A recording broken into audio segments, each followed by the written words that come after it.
আজকের ভিডিওতে আমরা আলোচনা করব এক্সটার্নাল ও ইন্টারনাল স্ট্রাকচার সম্পর্কে। কেন এইগুলো জানা একজন ট্রেডারের কাছে অত্যন্ত গুরুত্বপূর্ণ বিষয়।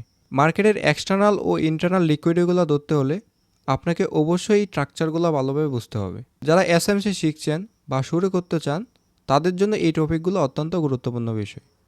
ইতিমধ্যেই এই সিরিজের 1 থেকে 4 নাম্বার পর্যন্ত মোট 4টি ক্লাস আপলোড করা হয়েছে, যেখানে এসএমসির বেসিক থেকে অ্যাডভান্স লেভেল পর্যন্ত বিষয়গুলো ধাপে ধাপে শেখানো হবে।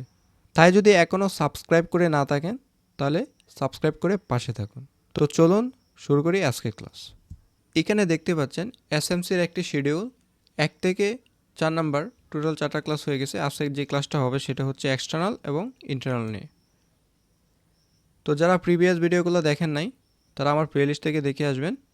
এক্সটার্নাল এবং ইন্টারনাল স্ট্রাকচার ধরা খুবই সহজ যদি আগের ভিডিওগুলো দেখে থাকেন। এখানে এক্সটার্নাল এবং ইন্টারনাল স্ট্রাকচারে একটি ডায়াগ্রাম দেখতে পাচ্ছি। তো এক্সটার্নাল স্ট্রাকচার কী এবং ইন্টারনাল স্ট্রাকচার কী, তো সেটা বুঝতে হলে অবশ্যই আপনাকে লোয়ার টাইম ফ্রেম এবং হায়ার টাইম ফ্রেমের ডিফারেন্সটা বুঝতে হবে। তো লোয়ার টাইম ফ্রেম এবং হায়ার টাইম ফ্রেমের ডিফারেন্সটা কী, ধরেন হচ্ছে এটা হচ্ছে মার্কেটের 1 ঘন্টার চার্টে ধরছেন। এভাবে 1 ঘন্টার চার্টে ধরার পরে এই 1 ঘন্টার চার্টের ভিতরে যখন আপনি 5 মিনিট বা 15 মিনিটে চলে আসবেন, তখন এটার ভিতরে যে স্ট্রাকচারগুলো হয়ে থাকে সেগুলাই হচ্ছে ইন্টারনাল স্ট্রাকচার। তো ইন্টারনাল স্ট্রাকচার কেন জানা জরুরি? কারণ হচ্ছে যারা মার্কেটে স্ক্যালপিং করে, কারণ মার্কেট তো সবসময় একটা মুভে থাকে না, সেক্ষেত্রে হচ্ছে স্ক্যালপিং করতে হলে ইন্টারনাল স্ট্রাকচারগুলো ধরতে হয়। এবং যারা সুইং ট্রেড এবং ইন্টারডে করে থাকেন তাদেরকে এক্সটার্নাল স্ট্রাকচারগুলোকে ফলো করতে হয় বেশি। তো শুধু এটাই কারণ না, মার্কেটের এক্সটার্নাল এবং ইন্টারনাল লিকুইডিটিগুলো ধরতে এটা জানা জরুরি। কারণ মার্কেটের যদি আপনি এক্সটার্নাল স্ট্রাকচার এবং ইন্টারনাল স্ট্রাকচার ধরতে না পারেন তাহলে কিন্তু যেই সুটো স্ট্রাকচারের লিকুইডিটিগুলো আছে সেগুলো আইডেন্টিফাই করতে পারবে না, যে কারণে মিস্টেক হবে অনেক বেশি। জাস্ট সিম্পলভাবে যদি আমি একটু বুঝাই, ধরেন মার্কেটে এটা একটা আপ ট্রেন্ডে আছে, 1 ঘন্টার চার্টে ধরছেন, এভাবে 1 ঘন্টার চার্টে। তো 1 ঘন্টার চার্টে ধরার পরে আপনি যখন লোয়ার টাইম ফ্রেমে কনভার্ট হয়ে যাবেন 5 মিনিট বা 15 মিনিটের, যে 5 মিনিট 15 মিনিটের স্ট্রাকচারের ভিতরেগুলো যে অপশনগুলো থাকে সেইগুলাই হচ্ছে মূলত ইন্টারনাল স্ট্রাকচার। আমার কথা হচ্ছে এখান থেকে আমি স্ট্রাকচার শেপটা বস ধরে নেব।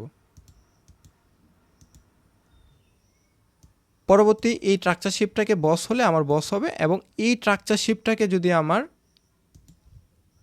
ব্রেক করতে হয় তাহলে চেঞ্জ অফ ক্যারেক্টার হওয়া লাগবে। তো আমার কথা হচ্ছে আমি এখান থেকে বস স্ট্রাকচার শেপটা ধরে ফেলছি অলরেডি। যদি আমার এই স্ট্রাকচার শেপটা ব্রেক করে তাহলেই বস হবে। তো এখান থেকে যখন মার্কেট তার ইন্টারনাল স্ট্রাকচারগুলো বানিয়ে আসতেছে, তখন এই ইন্টারনাল স্ট্রাকচারগুলো বোঝার উপায় হচ্ছে যখন মার্কেট ইন্টারনালে বস করছে তাহলে মানে মার্কেট ডাউনের দিকে আসে। যখন এই ইন্টারনালের দিকে যখন মার্কেট আবার তার মুভটা চেঞ্জ অফ ক্যারেক্টার করে ফেলে তাহলে বুঝতে পারবেন যে এইগুলা পরবর্তীতে তার মুভটা চেঞ্জ হয়ে উপরের দিকে যাওয়ার প্রসারিত অনেকটা বেশি। ঠিক এই স্ট্রাকচার অনুযায়ী কিন্তু মূলত ইন্টারনাল যারা স্ক্যালপিং করে তারা স্ক্যালপিং করে থাকে।